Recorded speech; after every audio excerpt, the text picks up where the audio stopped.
Hi friends, welcome to my channel. నేను రమావిని. Friends, ఈరోజు మన ఛానల్లో దోసకాయ పచ్చడి చేసా. ఒకసారి మీరు కూడా ట్రై చేయండి. చాలా చాలా బాగుంటుంది. ఎలా చేయాలో ఒకసారి చూద్దాం. ఎవరికైనా నచ్చితే కనుక నా ఛానల్ని సబ్స్క్రైబ్ చేయండి, లైక్ చేయండి, కామెంట్ చేయండి. పక్కనే ఉన్న బెల్ ఐకాన్ని క్లిక్ చేయండి. నేను పెట్టే ప్రతి వీడియో మీకు నోటిఫికేషన్ వస్తుంది. ఒక్కసారి కనుక ఇలా దోసకాయ పచ్చడి చేసుకుంటే కనుక చాలా చాలా టేస్ట్ ఉంటుంది. ఒకసారి ట్రై చేయండి. ఇంట్లో వాళ్ళకి అందరికీ నచ్చుతుంది. ఇప్పుడు ఎలా చేయాలో చూద్దాం. ఒక దోసకాయ తీసుకొని ఇలా పండిన దోసకాయని తీసుకోవాలి. ఇలా పచ్చగా పండిన దోసకాయ అయితేనే పచ్చడి అనేది చాలా టేస్ట్ ఉంటుంది. ఇలా దోసకాయ తీసుకొని ఇలా రెండు ఒక్కలు చేసుకొని ఇందులోని గింజలన్నీ తీసేయాలి. తీసేసి ఇంకా నెక్స్ట్ చిన్న చిన్న ముక్కలుగా కట్ చేసుకోవాలి. ఇలా ముక్కలుగా కట్ చేసుకున్నాక కడిగి ఫ్రెష్గా ముక్కలన్నీ కట్ చేసుకున్నాక ఇందులోకి మీరు తినే దాన్ని బట్టి కారపొడి, ఉప్పు అనేది చూసేసుకోండి. ఎందుకంటే మళ్ళీ లాస్ట్లో అయినా కలుపుకోవచ్చు, మళ్ళీ ఉప్పు ఇసం కాకుండా. ఇలా ముక్కలన్నీ తీసుకున్నాక ఇందులో కారపొడి, కప్పు కారపొడి, హాఫ్ కప్పు ఉప్పు వేసి మొత్తం ఒకసారి కలపండి. ఉప్పు మాత్రం చూసేసుకోండి, మరీ ఎక్కువ వేయకూడదు. ఇలా వేసుకొని పక్కన ఉంచుకున్నాక నెక్స్ట్ కడాయి పెట్టుకొని వేడెక్కాక 1 స్పూన్ జీలకర్ర, 1 స్పూన్ మెంతులు, 1 స్పూన్ అంటే సగం స్పూన్ మెంతులు, చేదు ఉంటే కాబట్టి కొంచెం 1 స్పూన్ ఆవాలు. చూడండి, ఇక్కడ నేను ఒకటి చెప్తున్నా, ఇందులో కొంచెం పచ్చడి అనేది టేస్ట్ ఉండాలని చెప్పి నేను 1 స్పూన్ నువ్వులు తీసుకున్నా. ఈ నువ్వులు వేయడం వలన టేస్ట్ అనేది చాలా బాగుంటుంది. మనకు తినేటప్పుడు కూడా టేస్ట్ ఫ్లేవర్ తెలుస్తుంది. నార్మల్గా చేస్తే ప్రతి పచ్చడి లెక్కనే ఉంటుంది. అదే నువ్వులు వేస్తే కనుక కొంచెం డిఫరెంట్గా ఉంటుంది టేస్ట్ అనేది. చూడండి, నెక్స్ట్ ఇలా వెల్లుల్లి దంచి పెట్టుకోవాలి.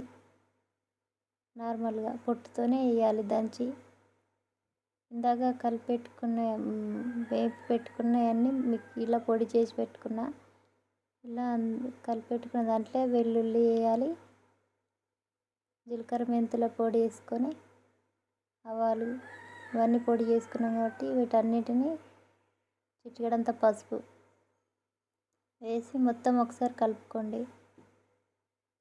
ఇలా కలుపుకొని పక్కన ఉంచుకున్నాక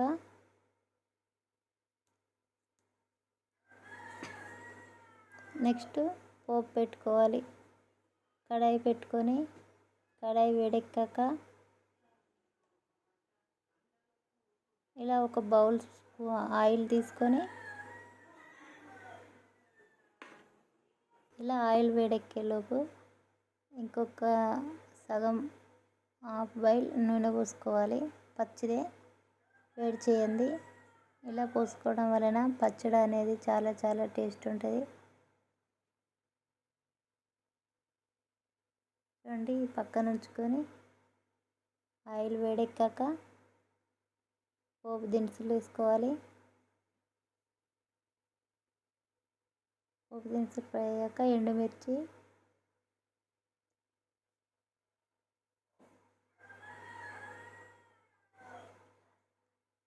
మనం పొట్టు తీసి పక్కన ఉంచుకున్న వెల్లుల్లి వేసి మొత్తం కలుపుకోండి. ఇలా పోపు ఫ్రై అయ్యాక చల్లారినాక మాత్రమే పోపు అనేది ఇందులో పోయాలి.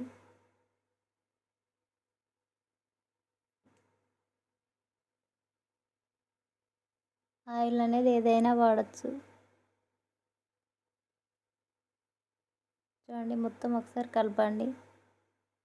చూసారు కదా, ఇలా మొత్తం కలుపుకున్నాక లాస్ట్లో పులుపు తక్కువ ఉంటే కనుక నిమ్మరసం పిండాలి.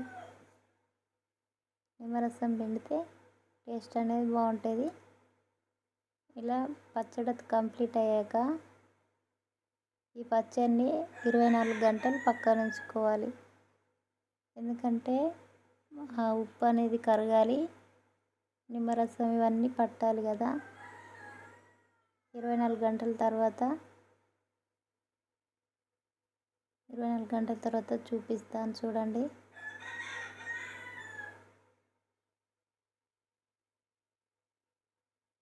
నెక్స్ట్ 24 గంటల తర్వాత ఇలా ఊరినట్టు అవుతుంది పచ్చడి అనేది.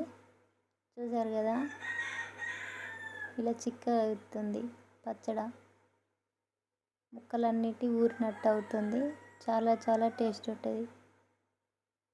ఒకసారి మీరు ట్రై చేయండి, ఇంట్లో వాళ్ళకి తప్పకుండా నచ్చుతుంది దోసకాయ పచ్చడి.